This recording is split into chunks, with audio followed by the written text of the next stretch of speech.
is one that has stood out as a harbinger of peace and redemption. Please welcome Mr. M.J. Akbar with a warm round of applause as I invite him to come to the stage and speak for us.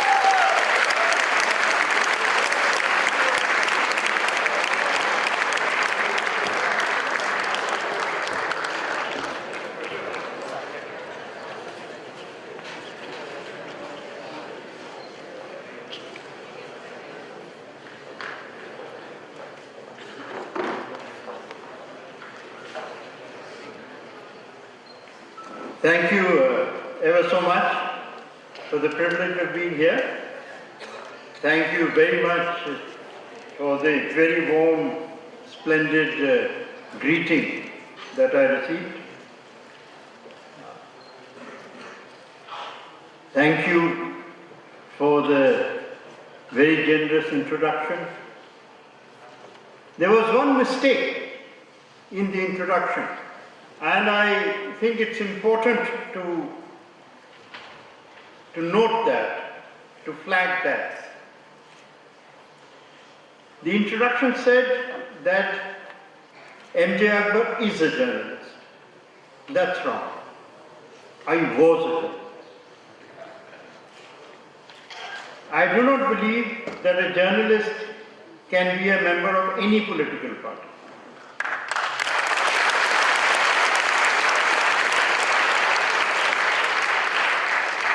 As long as I was a journalist, I can't say that I was totally without biases or without views. I would be a cretin, I would be an idiot not to have any views. But to have views does not mean to be partisan. And a journalist cannot, therefore, when I decided to join and was made the national spokesperson, before that I resigned from every editorial post, as editor, as whatever, because as I said, I do believe that you cannot be in political life and in journalism simultaneously. The two dharmas are totally different. They have their own demands. I am not getting into what is better, what is worse.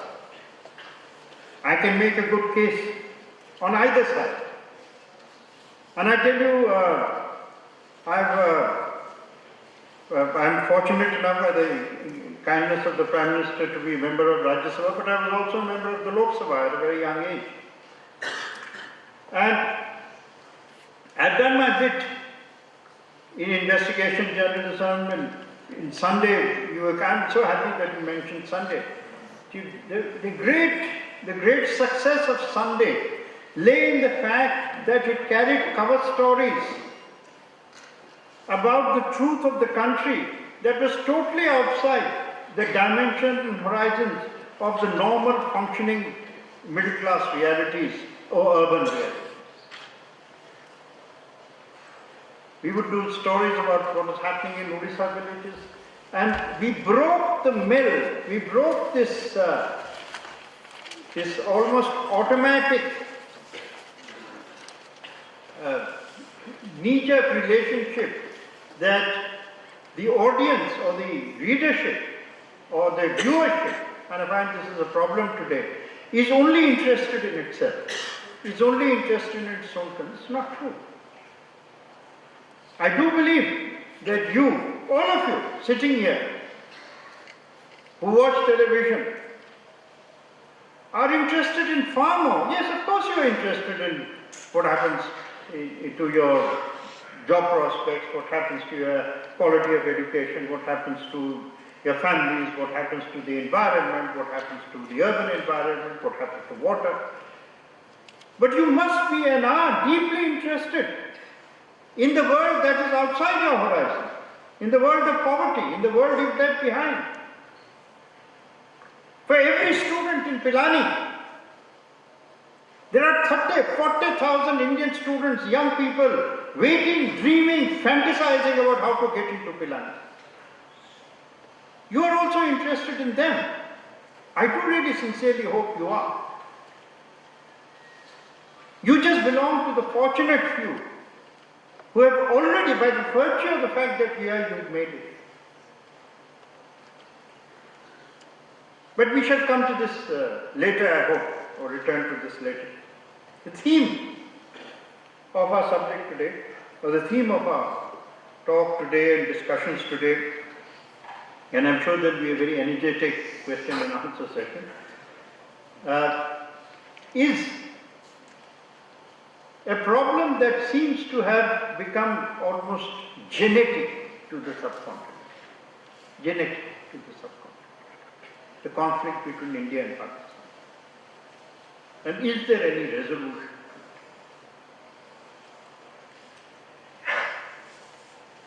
Before this audience, I can take the liberty of delving into some serious history. I don't want to give you glib answers because I don't think, because that would be cheating an intelligent audience like you.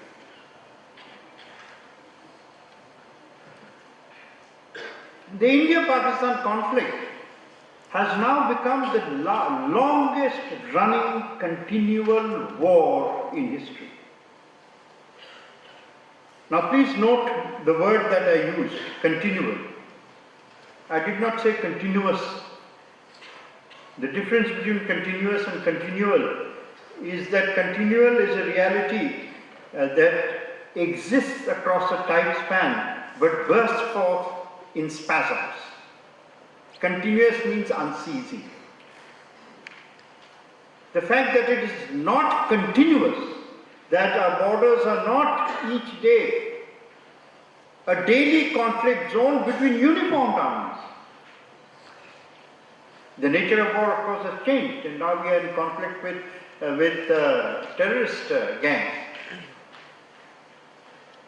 But between the various forms of conflict that exist, we have now been in conflict for nearly 7 decades. There is no instance of any confrontation lasting 7 decades. The most famous parallel would be that famously known as the 100 Years' War between England and France. But that was not even a continual war. During those 100 years, there were almost 30, 40, 50 years of total peace. And in those days, 40, 50 years of total peace used to be in those days an exact lifetime.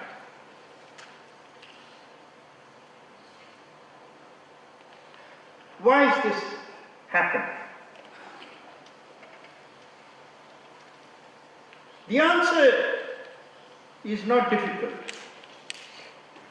The conflict between India and Pakistan is not over geography. Now you might be a bit startled to hear it because the narrative says Kashmir, Kashmir, Kashmir, Kashmir. That's the official narrative and that is the claim narrative. But the conflict is not over geography. The conflict is over ideology. The conflict is over what can be and what shall be the nature of the nation state.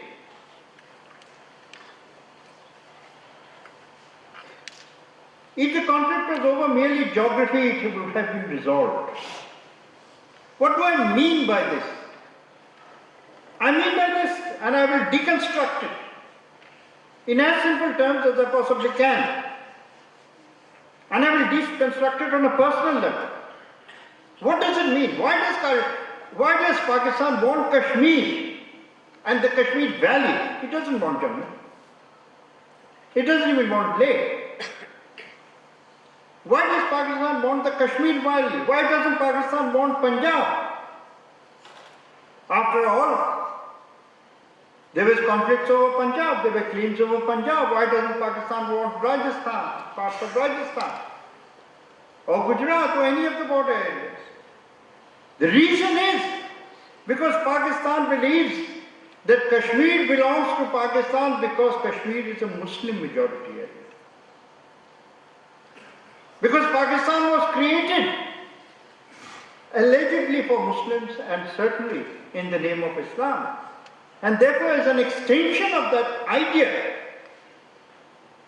that a nation can be built on the basis of faith, lies its claim on Kashmir. Whereas we say something completely different. This is the difference between the two-nation theory and the one-nation theory. The two-nation theory believes that nations can be created in the name of faith. In this specific case, in the name of Islam. And believe me, no nation can in the modern era or even in the old era function in the name of faith. But again, we shall come to that later. Any faith.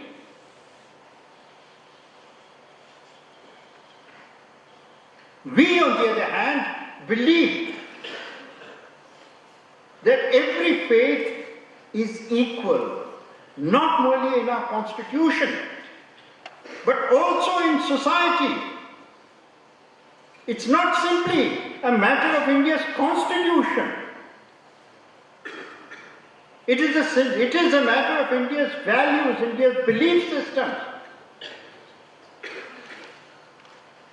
If today anyone in India decided to give up Kashmir purely because Kashmir is a Muslim, I, as an Indian Muslim, would feel betrayed, because you may or may not have betrayed anyone else. You will certainly have betrayed me.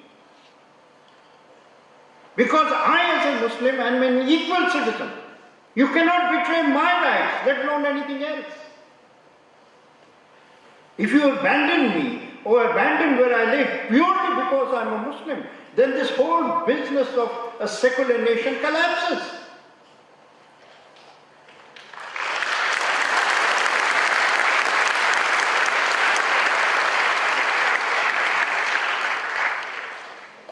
So, in an ideological sense, the Indian Muslim is the equal guardian of Kashmir.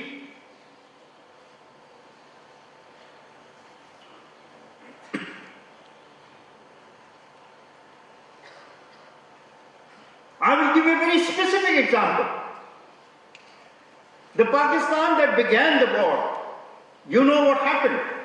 I have no idea how many of you are aware of when the conflict between India and Pakistan, in the terms that it is being fought today, actually began. When you look back, it seems utterly unbelievable.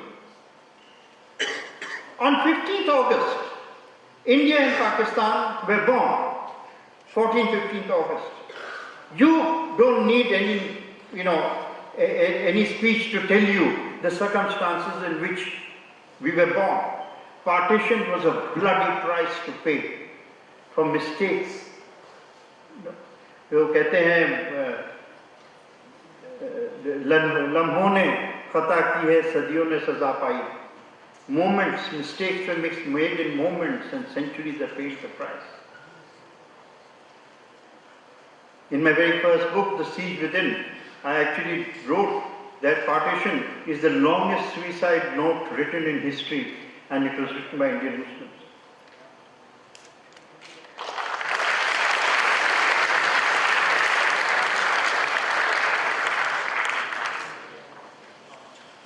But in 1947, at that time, when suddenly nascent nations which had new leaderships, which were still unsure about governance, were absolutely, beset with problems of integration, of getting even the law into place, of what to do with princely states. We had not managed Hyderabad. Pakistan had managed nothing. Pakistan had nothing in the treasury. The armies had been riven apart, the Indian army into two sections. And then came this awful crisis of refugees. Every family in the relevant areas, including mine, has its own tragedy to tell, to talk about, or perhaps to erase from memory, because the best way we can deal with these tragedies is to finally come to terms with and erase it and get on with life. While such tragedy was happening, the very first decision that Pakistan took.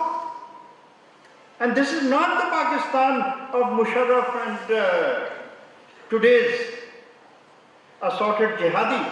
This is the Pakistan of Jinnah and Liaquat Ali Khan. The very first decision it took, 15th August, in the third week of October, the invasion, the very first use of terrorists was made in post-colonial history. The very first, when invaders, quote-unquote invaders, were organized, trained, armed, and sent across. You do know that they reached the Srinagar airport. You do know that only a massive political military effort by the government of India, headed by Jawaharlal Nehru, Sardar Patel, and indeed Lord Mountbatten. You must remember that till 1950, we and 1956 Pakistan or 1957 Pakistan, we were dominion states. We were not fully independent. We got freedom, but we actually technically did not get independence until we had passed our constitutions. So, which meant in real terms that the generals of the Indian armies and Pakistani army were still reporting and taking orders from the Queen. And taking, in this case, orders from Lord Mountbatten, so I mentioned his name. Within 6 weeks, they started it. Why? No reason, no logic, but driven by the ideological fervor and commitment कि लड़के लिया पाकिस्तान, लड़के लेंगे Kashmir. It's one of the unique aspects of the history of the last 100 years, 150 years, that, it's very interesting. I'm just saying this as an aside, that nobody, almost no one who has started a war and has ever ended up winning it. No.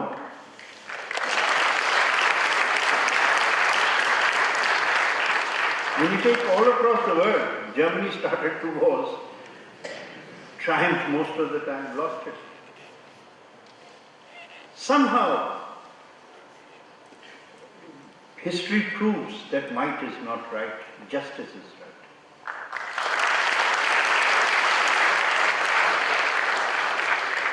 But let me take you back to another fascinating phenomenon.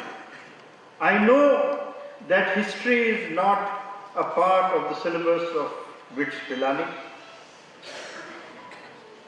I say that with regret.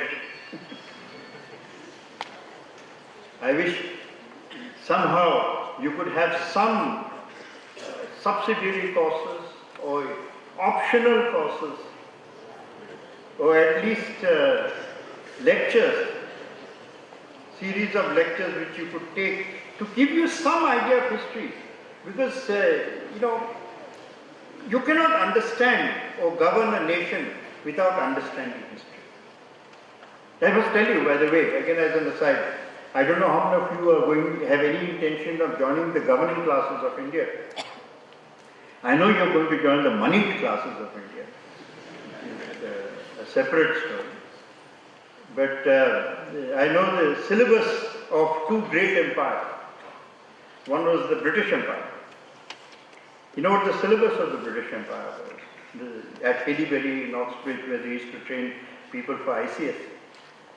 Their syllabus, all they had to do was learn Latin and Greek. Why? Learning a language means learning literature. Why literature? Because literature is a study of human behavior, generally in power. If you really want to understand many elements of Indian politics, all you have to do is read Macbeth. You'll find lots of Lady Macbeths in India.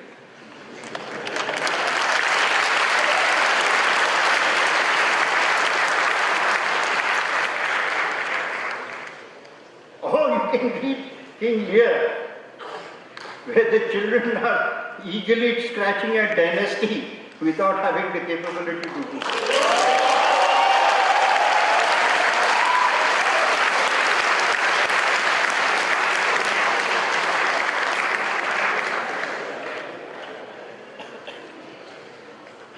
The Ottoman Empire had an even more fascinating attitude. He says, if you want to rule an Ottoman Empire, the Turks used to say, you have to understand you have to know three languages. Arabic to understand your faith, Persian to understand poetry. Poetry is the sensitization of human emotion. And Turkish to understand power. If you know all three, you are set to be ruler of a vilayat.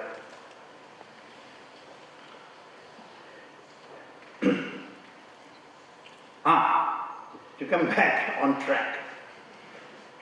The last 150 years have been the most stunning in history. This, what I am telling you, I've just done a lecture on this subject, which has been in wide circulation. Perhaps I can pass this on, those of you who are interested might want to read it on the net. The last one, something sensational has happened in terms of history, in terms of the historical narrative.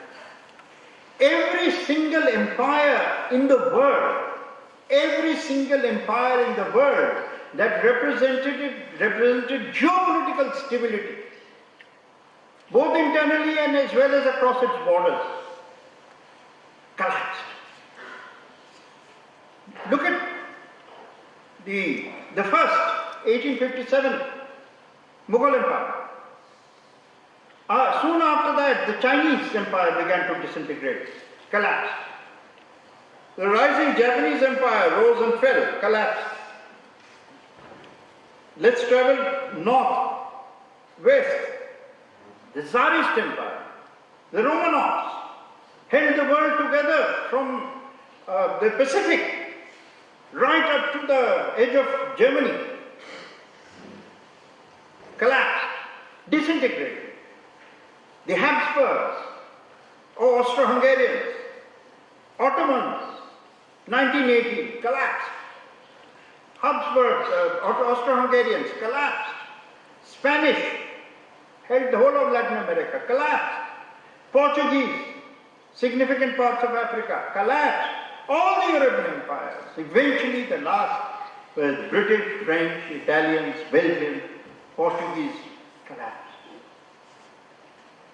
A whole world, as it were, 1,000 years of history had come to an end. So what happened after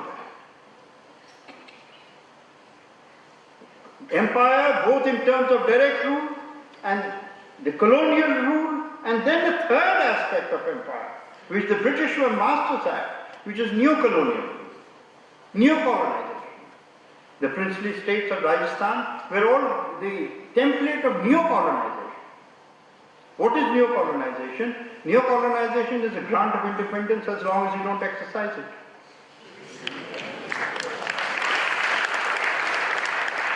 So all the princely states had official independence, but were not allowed to exercise it. In fact, the relationship was very different. The British protected dynasties, and in return the dynasties protected the strategic interests of the British. That was the reason why the troops were sent from Rajasthan to the First World War and Second World War. It is not Rajasthan's war. So all forms, but that brought the world, eventually created a flux which we have not yet fully come to terms to, because the replacement for empire was a notion that was first developed in Europe by the Treaty of Westphalia. You don't know what the Treaty of Westphalia is if you don't know. I'll tell you, it's very simple. For the first time, the European nations decided that stability could be maintained only by recognition of borders. Because previously, empires, the size of empires was really measured by the power of the armies. It was the horse. As far as my horse travels is the extent of my realm. That was, in a sense, stabilized. Dangers of continuous expansion were stabilized by the Treaty of Westphalia, or the concept of Westphalia, that we will have recognized borders at the basis. from recognized borders emerges the idea of a nation state. But of course, after you have announced the theory of the nation state, then you will have to define what constitutes a nation. And then become the struggles of what precisely is the meaning of a nation. Different areas have had different definitions. We shall stick to the definitions of that we in India in the 20th century began to. The broad definition of nationalism in our country really emerged from the cultural inheritance of our country. A sense that despite of differences, there was a sense of cultural unity. There was a sense that strategically we were a nation, and that we were not going to be, that if we chose to split along the reasons of division, then we would split into 1,000 parts and that would not be enough. But if we chose the reasons for unity, then we would be one nation and remain the most powerful one nation in the world. At the heart of this conflict, I will not get into other areas, but the heart of this conflict is something that is today becoming the principal reason for conflict across the world, or at least of the world to the west of us. Stand in Delhi and look to the west and you'll see something amazing phenomenon. Because it is so near, we are blind to it. The amazing phenomenon is that between Pakistan and Morocco, I cannot think of three nations where the governments of those nations are fully in control of their geographies. Think about it. They are not fully in control of that. So does that mean that nobody is in control? No, somebody is in control. Who is in control? Militias, bands, terrorist organizations, tribal organizations. All sorts of flags are waving around. What you're seeing in Syria is a manifestation of something that has been emerging. First at an arithmetical pace and now gathering geometrical pace. So, what really is at the heart of one of the roots of it is whether a nation shall believe in faith equality, that every faith is an equal, irrespective of numbers. It doesn't matter whether there is one Muslim in India or 200 million or 20 million or one Buddhist or 3 million Buddhists or 300,000. It doesn't matter. It is irrespective of that. We are all equal before the law and before society. That is faith equality, and I am proud to say that India is and shall remain, always has been. I have some problems with the term secularism, because secularism is actually a European concept. The secularism of Europe is defined, has two definitions. One of them is by the French Revolution definition of Voltaire and Rousseau, where is the separation of church and state, and the other is the definition of Karl Marx, which is the elimination of church, the elimination of religion. In India, we do not have that. In India, we have the equality and the prevalence of all faiths. That is our secularism. So I shall use the word secularism, but in the Indian context. That we have believed in faith equality, and we are the most secular nation in the world, because we have audible secularism. India is the only nation in the world which begins the day with the azan, follows it up with the, with the music of the temples of Hanuman, follows it up with the recitation of the Guru Granth Sahib, and follows that up with the church bell on 4th. And you can hear that in any city in India, including Chennai.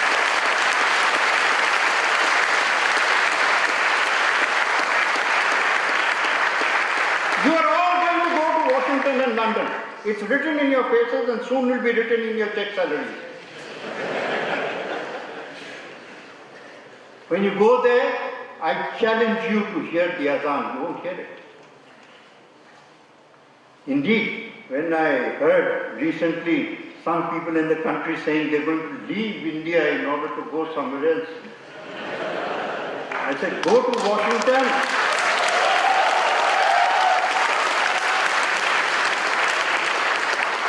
Go to Washington or Paris and hear, and if you hear the Adhan, then come back and tell me whether you want to live here or you want to live there.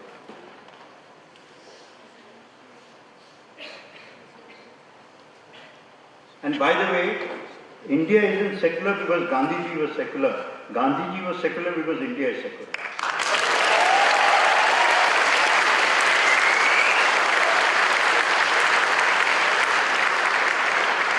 And Gandhiji's concept, which he turned, he was a massive, powerful, revolutionary man.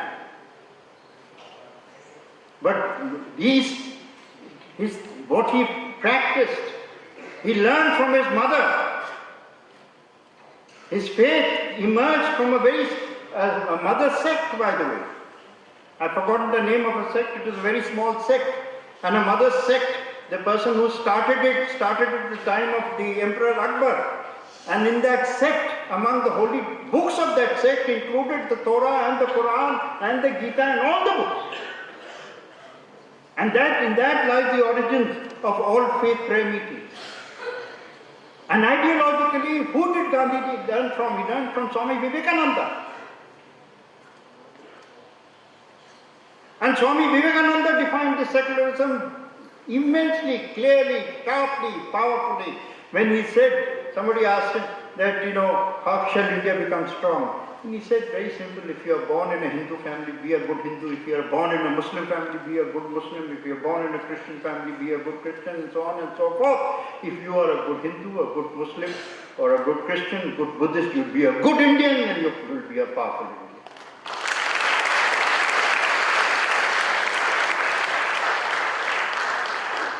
So it is our model of faith equality which was challenged by what is now being called Islamism. And I say this with deep regret, because fanatic religion always hurts its own religions, its own religion before it hurts anyone else.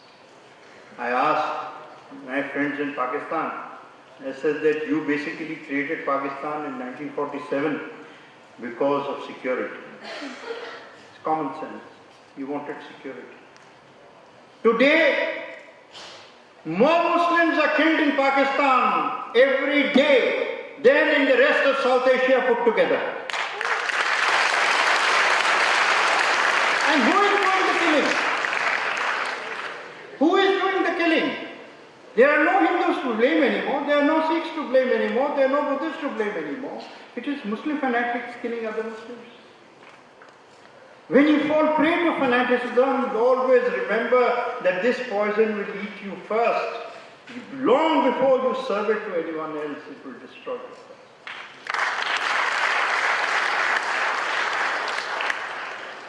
So this is the battle that is going on. When I say it's the ideological battle, this is the battle. I have dealt with this at great length in my book Tinderbox, The Past and Future of Pakistan. You will notice I didn't mention the present, because the present is ephemeral. The past is recorded. Within the past lies the seeds of what is happening today. And the future can be read through the manuscripts of that ideology. People are now calling Daesh, you know what Daesh is? The Islamic Republic of Iraq, ISIS, which is of Iraq and Sham. Sham is the Arabic for Syria. But remember one thing, Pakistan has not degenerated to those levels. We have to be fair. Pakistan still has many elements who would like to rescue their nation from such a disastrous future. But the very first nation in post-colonial world to describe itself as an Islamic republic was Pakistan. And that today, after 70 years, has made large parts of it into a sanctuary for warriors who I first identified their theoretical origins, their doctrinal origins in my book, The Shade of Salt, which was published in 2002.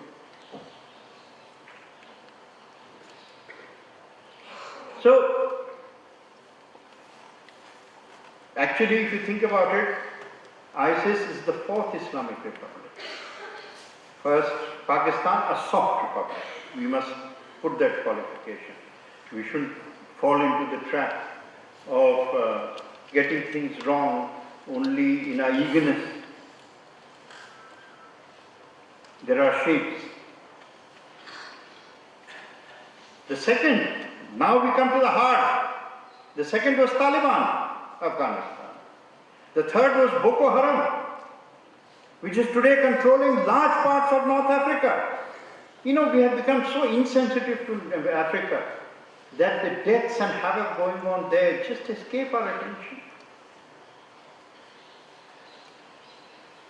I mean, I will tell you, ISIS is the fourth in that context, but I will tell you a small story, not in order to feel nice about ourselves, but also to suggest that we should not behave in the same way with Africa. This was in 2004, 2003, 2004. I was in the Prime Minister Vajpayee's delegation to America, and at the White House, for some reason I was asked to ask a question to President Bush. And President Bush had just launched, 2 years ago, 3 years ago, had launched this war against Afghanistan after 9/11. And I asked President Bush, I said, President, when America faces a terror attack, like the Twin Towers, you send your Air Force, Marines, mobilize the world, and bomb a whole nation back to the Stone Age. Of course, there's a slight anomaly there. Many parts of Afghanistan have not yet come away from it. But when India is attacked by terrorists, then you advise calm, patience.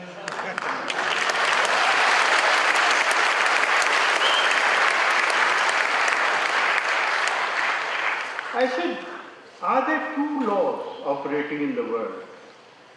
One law for Americans and one law for Indians, in which the value of an American life is far greater than the value of an Indian life? I said, please answer. Because if you thought both lives were equal, you would allow us the same privilege. In fact, you would support us in such a way. Of course, that day I also discovered George Bush was a good politician, because his answer was classic. I had asked him of all this, he turned up and said, oh, the fan is whirling around. He did everything except answer the question.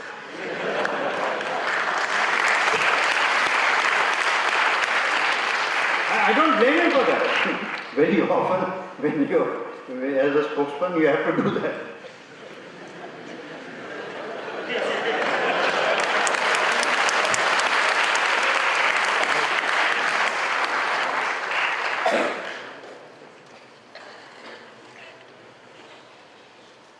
But we can't have two laws for our Indians and Africans either.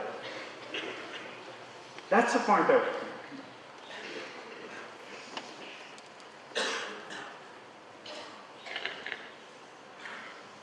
What is happening at this moment is that the conflict between India and Pakistan is now merging into a much, much more dangerous conflict.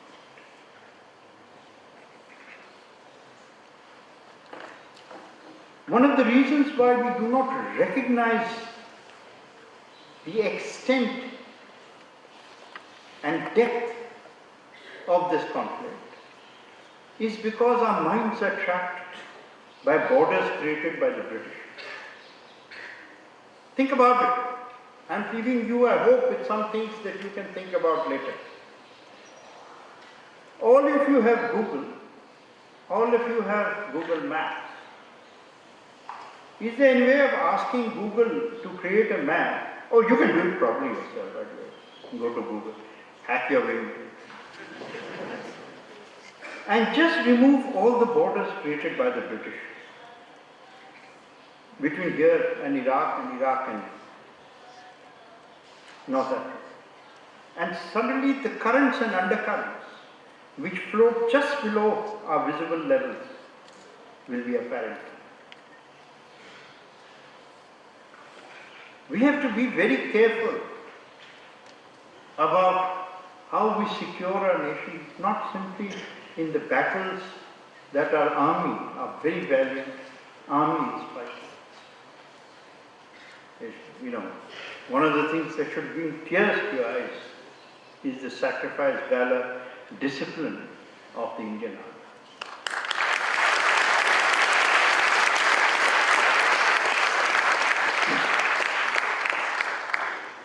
And it is an army based on faith equality.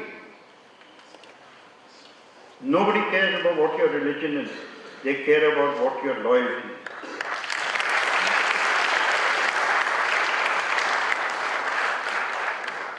But the equally strong battle is being fought in the mind. That is really deep. And in large parts of the Muslim world, there is something happening which I have called the romance of regression. Since the attempts at creating a nation state have collapsed because each one of their polities is basically defunct. Or it is created on the basis of a defunct concept. Monarchies, sultanates. These are ideas that have been defeated by world history and by progress. To reimpose them has created that if you want to go to a past, then you will return to a mythical past. And so the Khilafat has actually been reinvented into something it really wasn't.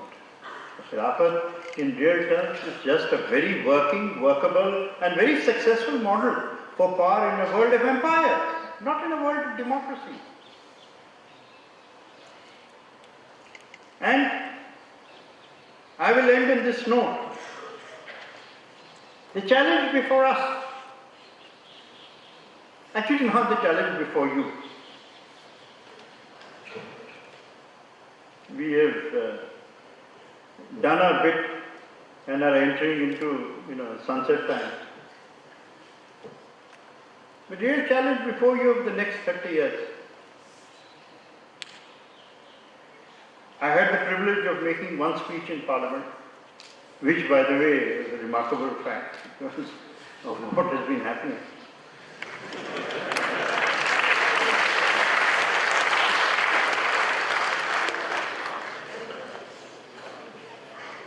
But in that maiden speech, I ended with a question to my fellow MPs. I said कि बहुत विवाद होता है, रोज headlines है, आप भी पढ़ते हैं, हम भी पढ़ते हैं, हाउस के हर तरफ से पढ़ते हैं। और दुख सभी को होता होगा, कौन चाहता है कि देश में अशांति हो? ऐसे इस अशांति को अगर आपको खत्म करना है, इस विवाद को खत्म करना है, तो आप एक सवाल का जवाब दीजिए। क्या है? हम तय कर लें इस सदन में बैठ के, आप जिस पार्टी के हो, इससे कोई मतलब नहीं। सब पार्टी यहां पर जितने हैं, छोटी हो बड़ी हो जो भी हो, सब पार्टीज ये तय कर लें कि अगला इलेक्शन जो लड़ेंगी वो इलेक्शन पिछले 30 साल का आखिरी इलेक्शन होगा या अगले 30 साल का पहला इलेक्शन।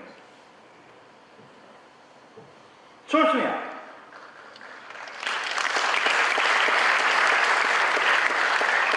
और इस सवाल का जवाब अगर ये सदन नहीं दे पाएगी तो आप सदन को इतना बता दूं, इस सवाल का जवाब जो यूथ है देश का वो जानता है।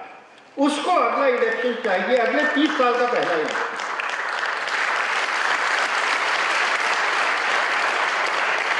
और अगले 30 साल का पहला इलेक्शन अगर लड़ा जाएगा तो ना जात पे लड़ा जाएगा, ना मजहब पे लड़ा जाएगा, ना कोई भी विवादित इश्यू पे नहीं लड़ा जाएगा कि आपके हाथ में हमने सरकार दी है, आपने हमने वापस में क्या नौकरी दी है कि नहीं, आप वापस मुझे गरीबी में जो हम फंसे थे उस गरीबी से निकाला है। गरीब को है वो बेवकूफ नहीं होता, वो ये नहीं समझता है कि मैं झोपड़ी में पैदा हुआ हूं तो मैं मरूंगा किसी महल में जाके, नहीं। लेकिन गरीब का अधिकार है ये पूछना कि अगर मेरे नसीब में पैदाइश में अगर मेरे नसीब में 2 रोटी थी तो मरते वक्त क्या मुझे 4 रोटी नहीं मिल सकती?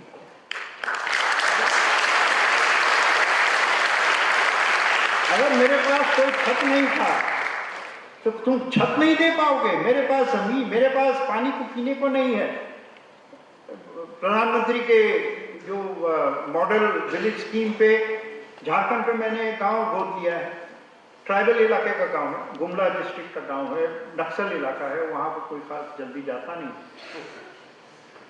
और वहां जब मैं गया, और ये मैं बिट्स पिलानी के स्टूडेंट्स को खास तौर पे बोलना चाहता हूं, जब वहां पर मैं गया जो पहला डिमांड औरतों का, देखिए वहां जवान औरतें नहीं हैं, बहुत कम है, क्योंकि वहां मंडे को 60% 70% माइग्रेशन होता है जवान औरतों का। गरीबी उनको ढकेल देती है, कहीं बॉम्बे के स्लम में पहुंची होगी, कहीं दिल्ली के स्लम में पहुंची होगी, कहीं भी उसको नौकरी मिल जाए, किसी तरह की पेट को भरने के लिए काम मिल जाए वो करने लगती। तो ये माएँ थी कि उनके क्या डिमांड्स थे, ये उन 21वीं सदी में है। This is the 21st century my friends. What did they want? बिजली, पानी, और वो सड़क ठीक करवा दीजिएगा। वो हम लोग का बच्चा जब जाता है स्कूल में या दूर स्कूल जाना पड़ता है ना, तो बच्चा जब जाता है उसका पैर कट जाता है। This is the state of the country. What are you talking about? This is the state of vast, large sections of the country. और आप पूछते हैं कि जनता गुस्सा क्यों है? अरे क्रोधित नहीं होगी तो क्या होगी? तो ये जो मैं कह रहा था कि अगले 30 साल के इस सवाल का जवाब दो तो आप 30 साल, 3 साल, 5 साल, 10 साल हुकूमत कर सकते हैं, नहीं तो नहीं कर सकते। और बहुत लोगों को ये भी पूछना है, शायद पूछते नहीं है, झिझकते होंगे कि मैं क्यों बीजेपी ज्वाइन किया।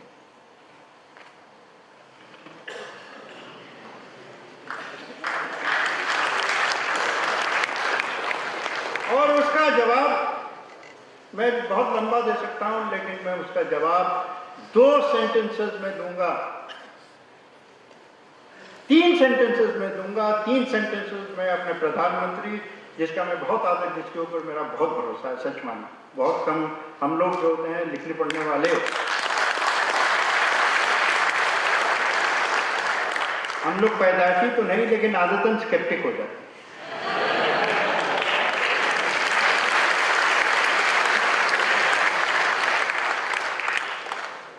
मैं सिर्फ 3 आपको उनके स्टेटमेंट दूंगा जो उन्होंने बार बार कहा होगा।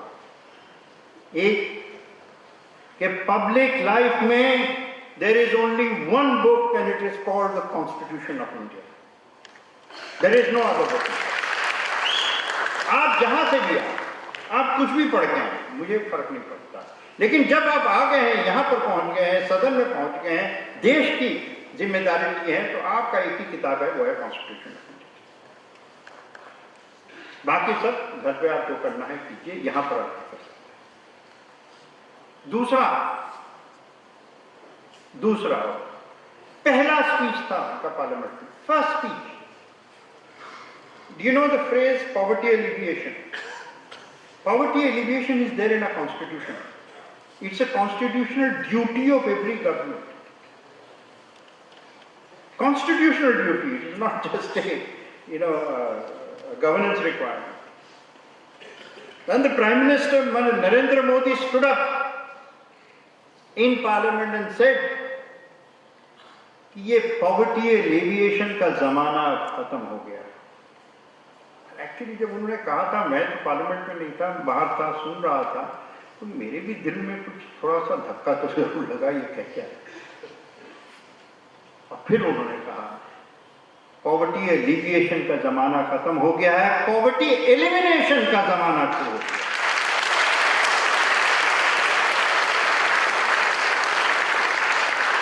ये एलिविएशन है क्या चीज? एलिविएशन वो एक शब्द है जो आपको सुनकर अच्छा लगता है, मुझे आपसे ज्यादा सुन के अच्छा लगता है, क्योंकि it calms our conscience. Why does it calm our conscience? And then we throw out statistics to the poor. क्या है स्टेटिस्टिक्स भाई?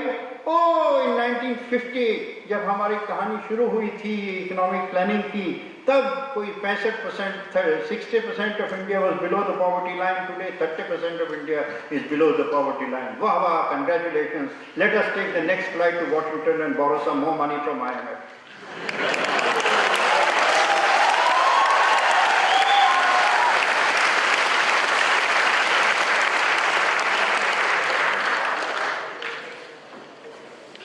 But do you know what गरीब क्या पूछ रहा है आपसे? गरीब पूछ रहा है कि आपको अगर 70 साल लगे 60 से 30 लाने में, तो आपको क्या और 70 साल लगेंगे 30 को शून्य बनाने में? और क्या मैं इंतजार करूंगा 30-70 साल? मेरा बच्चा भीख मांग के बड़ा होगा और आपका बच्चा है देश विदेश में घूमेगा, कब तक चलेगा? अब समय नहीं। There is no time there. There is no time. The biggest and most important scheme of the Prime Minister's 2 years in governance is a scheme called Mudra, जिसके बारे में किसी को इल्म नहीं है, क्योंकि पिंक पेपर्स में नहीं आता है, व्हाइट पेपर्स में नहीं आता है, न्यूज़प्रिंट में नहीं आता है, क्योंकि मिडिल क्लास के लिए है ही नहीं। 3 crore, this is a scheme जिसमें आप 50,000, 30,000 से लेकर 2 लाख का लोन दे सकते हैं without any collateral to micro industries. Micro industries का मतलब क्या हुआ? नाई, जिसके पास एक स्विंग मशीन है, जो गांव में चिकन फार्मिंग करती है और जो बकरी खरीदती है, दूध से अपने बच्चे को देती। ये छोटी छोटी इंडस्ट्रीज 3 करोड़ लोग लिए हैं, और वहां से एक नौकरी उसको होगा क्या? अपनी इनकम तो राइज करेगी, उसके बाद एक नौकरी और दे देगी, एक ही 2 नौकरी और दे देगी, 2 ही। लेकिन आप अंदाजा लगा सकते हैं कैसे जमीन के आपके रेडार के नीचे, बिलो द कन्वेंशनल इकोनॉमी, क्या काम। और तीसरी बात जो आपको बता दूं, पटना में भाषण दे रहे थे इलेक्शन दौरान, और आपको याद होगा उनके ऊपर बम का वार हुआ था, टेररिस्ट अटैक हुआ। देखिए, जब भी आते हैं ये भाषण देने, तो नेचुरली कुछ सोच के आते हैं, खासतौर आपके सामने आते हैं तो ज़्यादा ही सोच के आते हैं। लेकिन अगर इस हॉल में, अभी इस हॉल में एक ऐसा माहौल पैदा हो जाए जिसमें अटैक हो जाए, बॉम्ब बरसने लगे, तो उस वक्त मैं अपने ज़बान से नहीं बोलूँगा, मैं अपने से दिल से बोलूँगा। और उस वक्त without hesitation, without a pause, प्रधानमंत्री ने क्या कहा? कहा कि हमें तय कर लेना है, एक बात तय कर लेना है, हिंदू तय कर ले कि उससे गरीबी से लड़ना है या मुसलमान से लड़ना है, मुसलमान तय कर ले उससे गरीबी से लड़ना है।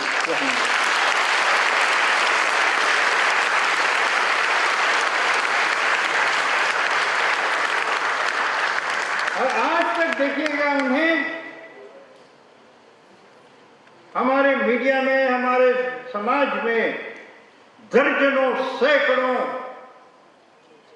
इन विवादों पे ये होती है, डिमांड होता है, वो कुछ नहीं। वो सुबह उठते हैं, अपना धर्म, अपना काम है, इस इकॉनमी को बढ़ाओ, गरीबी को ख़त्म करो, उस पर अपना 100% वक्त दो।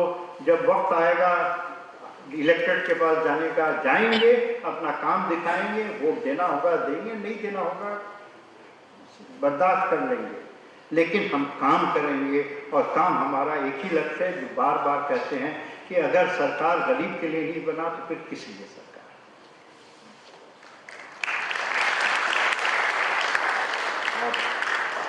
जाते जाते एक बात कह दूँ आपको, मैं एक बात बताऊँ, मैं छोटे से कस्बे से निकला हूँ। मैं अपने परिवार का पहला ग्रेजुएट था और अभी भी मोहल्ले में जाता हूँ तो देखता हूँ क्या हाल है। एक बात आपको बता दूँ, जिंदगी भर याद रखिएगा, सब हर चीज़ का आइडेंटिटी होता है, हर इंसान की कोई मज़हब होता है, कोई जात होता है। गरीबी का कोई मज़हब नहीं होता है, भूख का कोई मज़हब नहीं।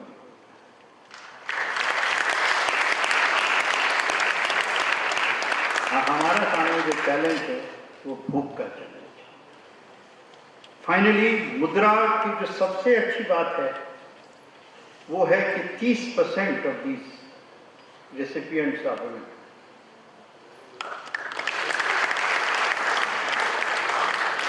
मैं बार बार कहा हूं और फिर दोहराता हूं कि अगर हमारे मुल्क को गरीबी से निकालना है तो सिर्फ एक कौम पे भरोसा करना पड़ेगा, उसका कौम का नाम है औरत।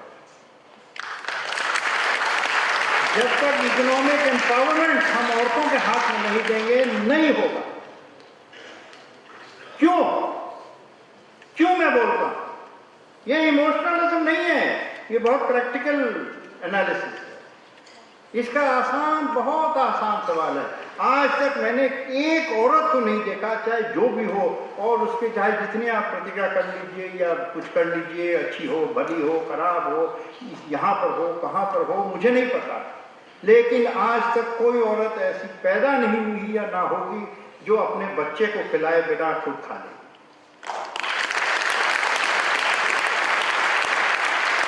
और आपको बहुत कम मर्द मिलेंगे जो दिन भर काम करने के बाद ये नहीं कहेंगे अरे मेरा पसीना बहुत छूट रहा है, मुझे बहुत ये हो गया, वो हो गया, पहले मुझे खाना पड़ा। सच्ची बात। The future lies with the mother. और देखिएगा मुद्रा के लोन्स में जब औरतों ने लिया, उनका रिटर्न 100% होगा, बिकॉज वो जानते हैं कि ये एक मौका है for economic liberation from poverty.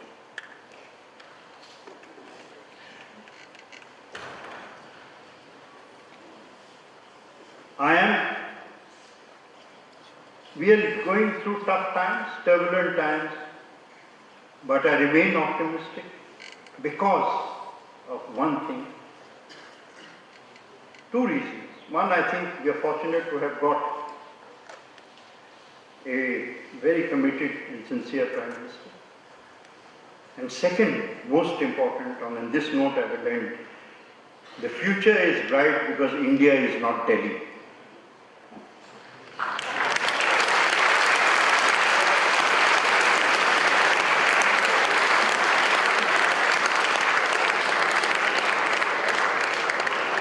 Thank you very, very much for your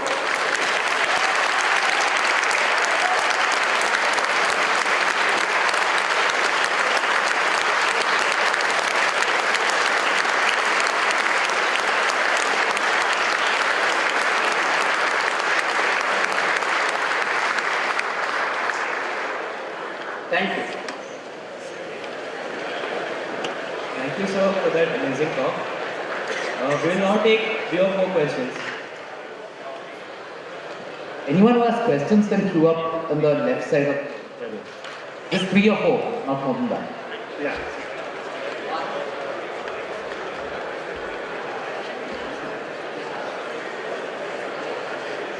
I think that's it. We have enough number of people. Hello, sir. My question is related to the theme. Is merging India and Pakistan is a solution of resolving the Kashmir conflict? And how would it change the political map of like entry. Sorry, I didn't get that. What did you say? Sir, merging of Pakistan and India. Merging of Pakistan. Pakistan and India. Right. Is- I get it. okay, fine, thank you. This is a very easy question to answer because it will never happen.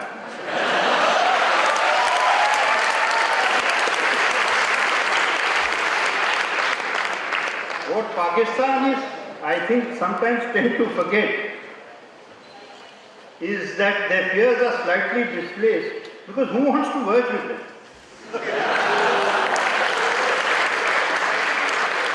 भाई अपनी अपनी जिंदगी अपनी अपनी तकदीर है, अपना बनाओ, जितना हमसे सहायता हो सकता है हम बिल्कुल करने को तैयार हैं, लेकिन अब अपना हमारा रास्ता अलग है और हमारे रास्ते पे ही एक दिन पाकिस्तान को भी समझ में आएगा कि यही रास्ता है जो आपको सामने की तरफ ले जाता है, वो जो रास्ता इख्तियार किए हैं वो सिर्फ पीछे जाता है।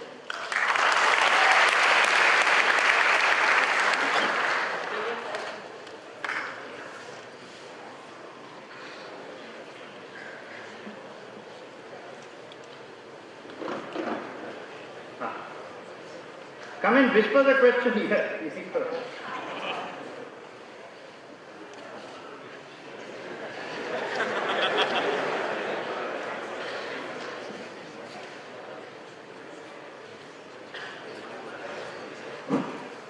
Good evening, sir. Thanks a lot for your inspiring speech, sir. Sir, in contemporary times, we are seeing that there is a debate over the freedom of speech. Sir, my query is that at what extent, after what extent, as per your opinion, freedom of speech turns into sedition?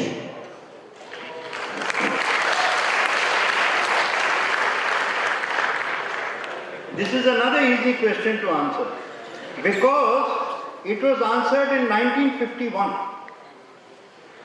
and then the answer was reaffirmed in 1963. Our constitution we adopted in 1950.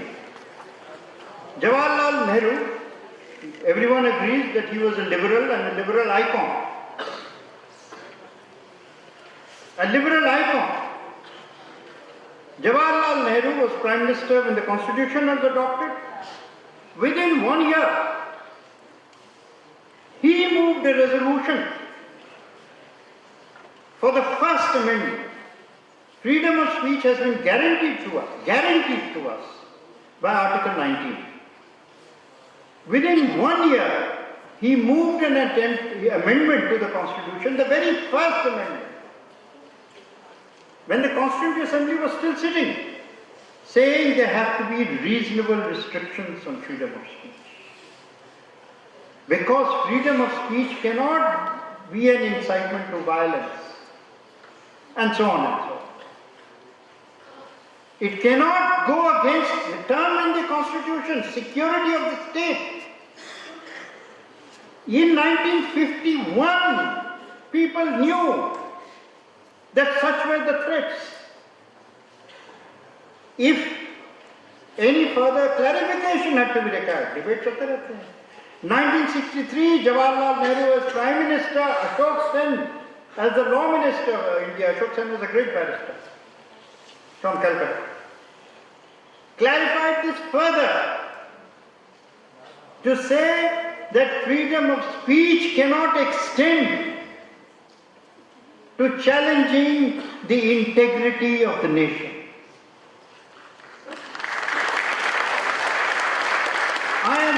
Frankly, there have been two threats to India. One is from religious fundamentalism and the other to our democracy from Naxalite Maoist forces. And people understood that freedom of speech could be exploited by both.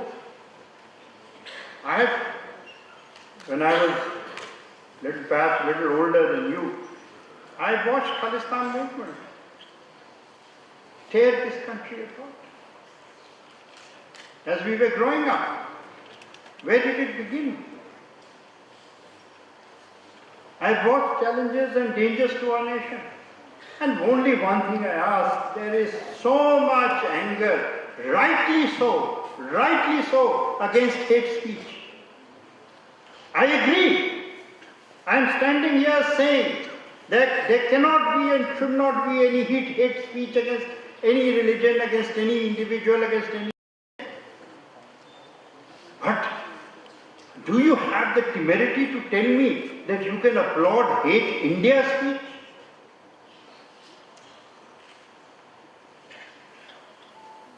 Is your mother not dear to you? Is your motherland not dear to you? If you don't have your nation, what will you have? Chaos? What kind of freedom of speech will you get in chaos? What kind? But the people who want this country tukre kar denge have a vested interest in chaos. They are using the freedoms inherent in a civilized society in order to attack civilization.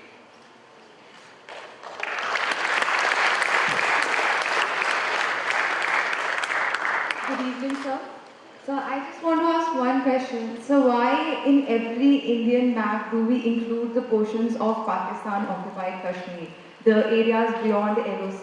So the maps that we studied from our class 2, 3, 4, every map has the areas of POK. So why do we still include it?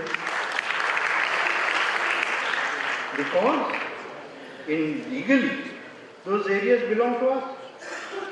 UN passed this judgment that so that is a province of Pakistan. So why? No, it is not a province. It is occupied by Pakistan. It is called Pakistan occupied. So those people consider themselves a part of Pakistan. So why? Yeah, sure. They may consider themselves Pakistan, but with the conviction that they had in the 50s and 60s is not so strong today.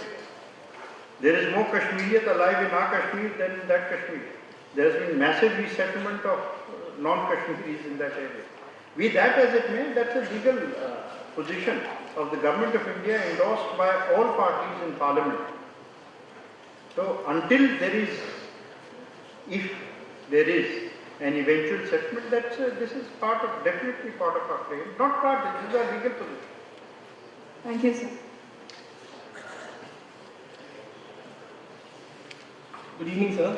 So what are your views on the JNU issue? In recent times, most of the politicians and journalists have been debating on this issue, but they have been making dogmatic comments on this. But no one has really addressed the root cause of this issue, that is Kashmir. So can you address on this issue, that is Kashmir? And yeah, I have addressed the Kashmir issue during my speech.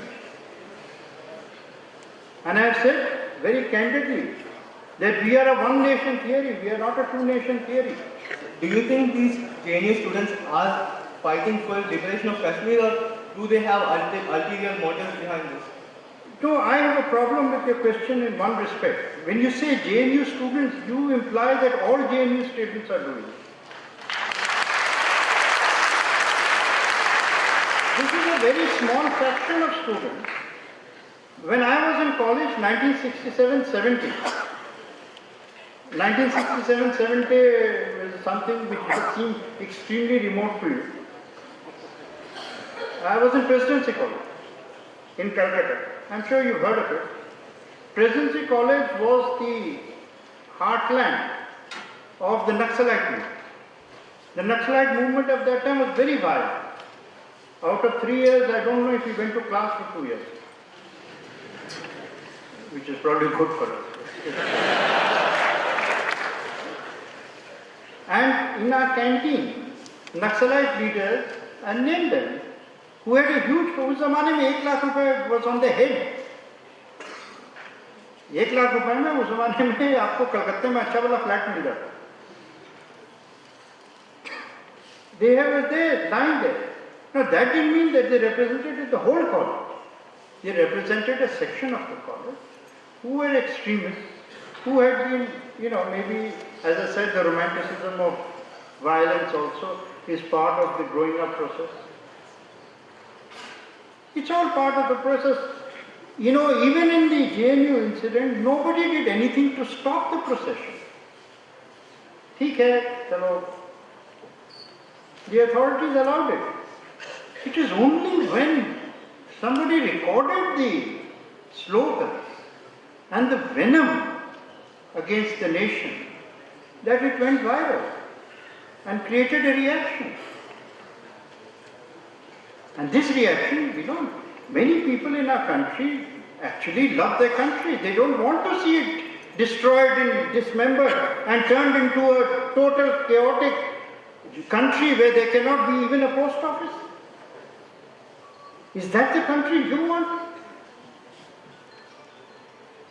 Is it your duty to stand up for your nation or not? Not every day. That is silly. The nation also doesn't need it. But when the nation is being challenged, this is not the idea of India. This is the idea of India's destruction. There will be young people also who are equally motivated and will react to it. चलिए, 3-4 सवाल हो गया. Sir, there was a discussion about who will They will continue till 7 o'clock. So there was a discussion that the next elections will be for the first elections in the next 30 years or the last one of the present 30 years. So what I feel is for it to be the first elections of the next 30 years, the youth of the country will have to get involved in the politics. I agree totally. Please applaud that. So but considering the situation of politics right now, the view that everyone has that it is a ganda daldal जिसमें सबको घुसना पड़ेगा. So how do you think that we as youth should enter into politics or what we can do to contribute to it? But unless the people who can clean it up, you can't blame the dirt. Somebody has to go and clean it up. I can say, I will say very proudly, I am not interested in making money. Not that anyone has offered to me. I think my reputation precedes me. So I am not interested. $5 billion worth of arms deals have been signed by Manohar Parrikar to correct the most dangerous lapse of security for this nation. I challenge anyone to say that even 1 rupee has been taken from it.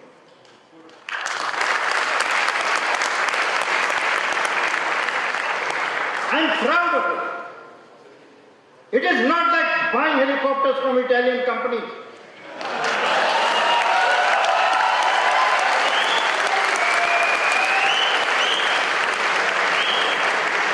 Suresh Prabhu on railways is planning to invest $3.5 billion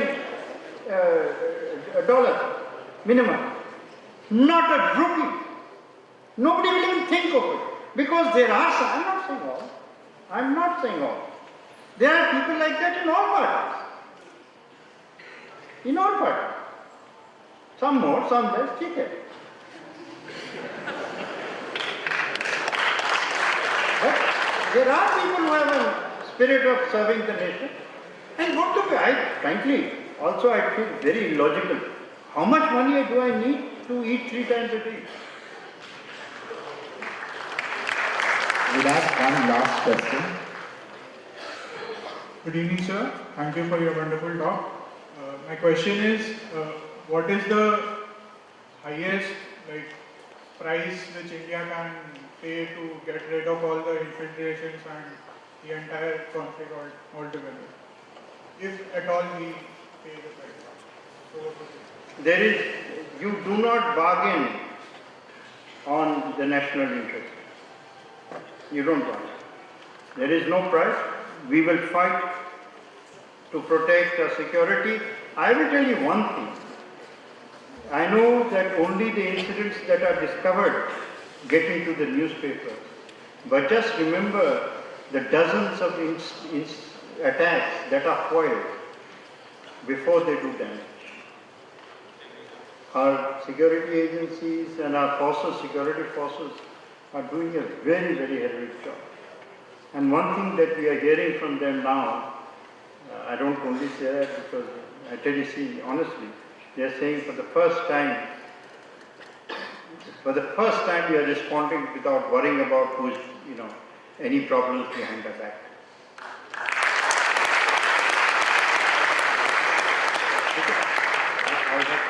Now request Professor V.S. Rao, Vice Chancellor, BITS Pilani, and Professor A.K. Sarkar, Director, BITS Pilani Campus, to ascend the stage and felicitate Mr. Akbar.